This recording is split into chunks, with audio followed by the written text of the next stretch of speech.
अशहदु अल्ला इलाहा इल्लल्लाह अशहदु अन्ना मुहम्मदर रसूलुल्लाह अशहदु अन्ना मुहम्मदर रसूलुल्लाह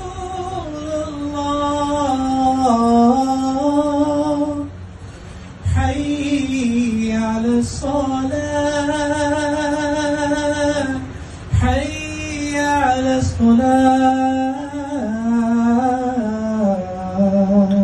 तो नजर आ रहा है सामने लिखा हुआ है जुल्म मिटने के लिए दो चीजों से मिटेगा भाई।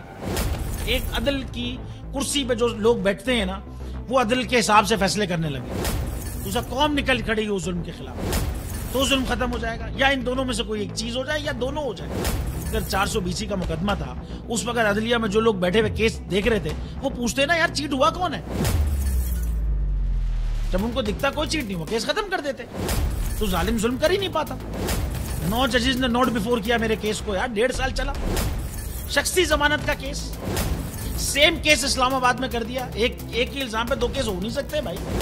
मतलब 60 दिन का वक्त होता है, 102 दिन के बाद मैं जीत गया, केस बरी हो गया, 102 दिन के बाद अपील फाइल की, एक्सेप्ट कर ली। नहीं करते ना एक्सेप्ट, खत्म हो जाता ना जुल्म यार। भरी अदालत में मुझे बरी कर दिया, फिर पता नहीं क्या हुआ, 2.5 घंटे बाद का नोट बिफोर, मैं नहीं सुनता ये केस। खड़े रहते अपने फैसले पे, मिट जाता जुल्म। अल्लाह ताला ने बिठाया इस कुर्सी, इन कुर्सियों पे इनको यार, ये अल्लाह ताला की तरफ से फैसले करने हैं। तो या तो ये फैसले आएंगे, जुल्म मिट जाएगा, या कौम खड़ी हो जाएगी जुल्म के खिलाफ।